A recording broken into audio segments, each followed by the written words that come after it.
अस्सलाम वालेकुम नाज़रीन। पाकिस्तान में हम जिन्स परस्ती या ट्रांसजेंडर एक्ट पास होने के बाद हर वो पाकिस्तानी जो खालिस्तान पाकिस्तान से जुड़ा हुआ है और उसका किसी बैरूनी एजेंडे से कोई ताल्लुक नहीं, वो इस पर सरापाए एहतजाज है।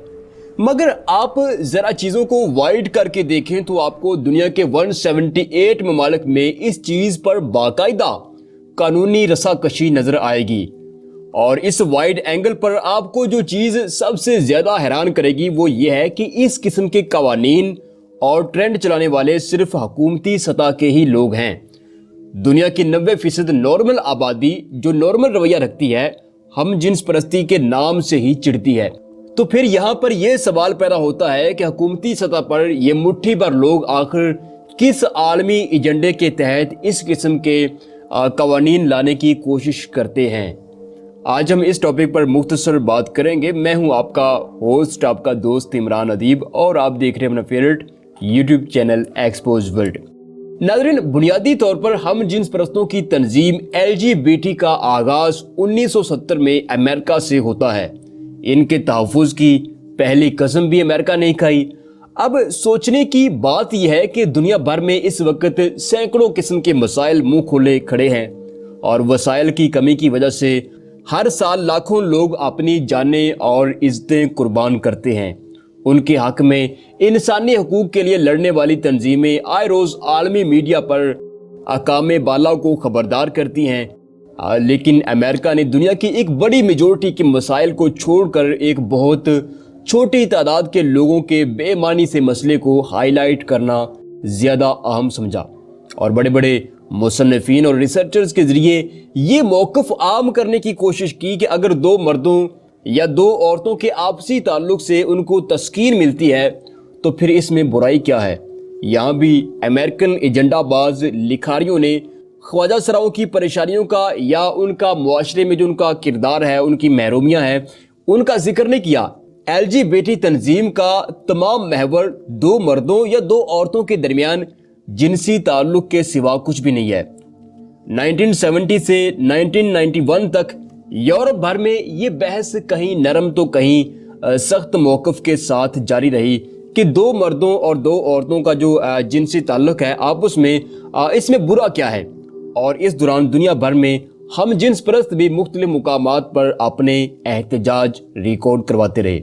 अब कहानी दिलचस्प मरहले में उस वक्त दाखिल होती है जब 1992 में अक़वाम मुत्तहिदा की तरफ से एजेंडा 21 का स्ट्रक्चर पेश किया जाता है, जिसमें बहुत ही अखलाकी लेवल के साथ दर्ज है कि स्यारा ज़मीन की बका के लिए ज़मीन पर वसाइल को महफूज बनाने और आबादी को कम रखने की पूरी कोशिश की जाएगी।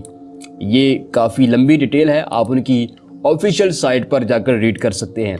अब सवाल यह है कि यूरोप में आबादी का तनासब तो पिछली 2 सदियों से शदीद घाटे का शिकार है और आज भी वहाँ का नौजवान बाप बनने का मतलब जो है वो सुनहरे दिन कचरे के डब्बे में फेंकना समझता है। और जो नौजवान बाप बन चुके हैं वो अपनी अज़दवाजी ज़िंदगी में शदीद परेशान हैं। तो फिर आबादी कम करने का जो इशारा है ये किन की तरफ है। अब एजेंडा 21 1992 के बाद LGBT के ग्रुप पहले से ज़्यादा शिद्दत और तंजीम के साथ सामने आए और हैरत अंगेज़ तौर पर अवामी मुखालफत के बावजूद यके बाद दिगरे 113 ममालिक में इसको कानूनी तहफ़्फ़ुज़ हासिल हो गया, जिसके अंदर गालबन 9 मुस्लिम ममालिक भी शामिल है। अब नाज़रीन, सोचने की बात यह है कि क्या दो मर्दों और या फिर दो औरतों का आपस में जिनसी ताल्लुक इतना ही अहम मसला था कि यके बाद दिगरे हर मुल्क में ये टॉप ट्रेंड बनता गया और अवामी मुखालफत के बावजूद इसका बिल मंजूर होता गया। नाज़रीन, अब हम जितनी गुफ्तगू कर चुके हैं इससे आपको ये अंदाज़ा लग गया होगा कि शायद ये आबादी कंट्रोल करने का कोई आलमी मंसूबा है LGBT या हम जिन्स परस्ती के ये जो बिल पेश हो रहे हैं।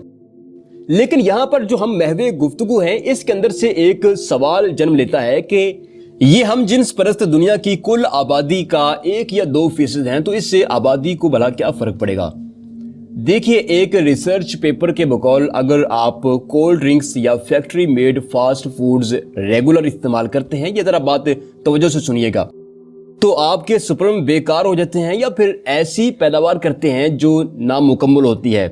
यानी जिनसी तौर पर जो मादा बच्चे की पैदाइश करता है वो बेकार हो जाता है। देखने में वो ठीक लगता है लेकिन उसके अंदर वो क्वालिटी नहीं होती जो एक सेहतमंद और ग्रोथ से भरपूर जो है वो बच्चा पैदा कर सके। अब नामुकम्मल बच्चे पैदा होने की कई इकसाम हैं जिनमें एक किस्म गे जीन ज़दा बच्चों का पैदा होना है। अब इसमें होता यह है कि बच्चे के मर्दाना जीन के साथ एक बहुत छोटा सा जीन ऐड हो जाता है जो बच्चों को मुखालिफ जिन्स के बजाय हम जिन्स की तरफ माइल करता है तमाम हयात। इस जीन को गे जीन कहते हैं। यानी अगर लड़का है तो वो रिलेशन के लिए लड़के के पास ही ज़्यादा अच्छा महसूस करेगा, इसी तरह लड़की है तो वो लड़की के पास ज़्यादा अच्छा महसूस करेगी।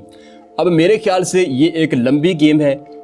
जिस तरह आज हमारी खुराक मल्टी नेशन कंपनियां डिज़ाइन करती हैं और हम खुद लोकल ब्रांड या सादा ग़िज़ा को तरजीह नहीं देते बल्कि हम इंटरनेशनल फूड जो ब्रांड हैं उनको इस्तेमाल करना अपनी शान समझते हैं, और जो इंटरनेशनल ब्रांड है जो कई माह और कई साल तक मार्केट में पड़े रहने के बाद केमिकल ज़दा वो हमारी खुराक का हिस्सा बनते हैं, हमारे वजूद के अंदर जाते हैं, तो कहीं ना कहीं वो हमारी जो जिनसी सेहत है उसको डैमेज करते हैं। और इसका मतलब ये है कि कल जब वो डिसेबल जनरेशन एक बड़ी तादाद में मुआशरे का हिस्सा बनेंगे और कहीं ना कहीं उनके अंदर एक बड़ी तादाद के बच्चों के अंदर गे जीन मौजूद होगा, तो फिर उन्हें कानूनी तहफ़्फ़ुज़ की ज़रूरत होगी जिसका इंतज़ाम आज से शुरू कर दिया गया है। यानी इसका मतलब यह है कि कहीं ना कहीं आलमी सतह पर चीज़ों को इस तरह डिज़ाइन किया जा रहा है जैसे हालात जिस तरह मुड़ रहे हैं कि आने वाली जो जनरेशन होगी वो आज के इंसान से कुछ मुख्तलिफ होंगी।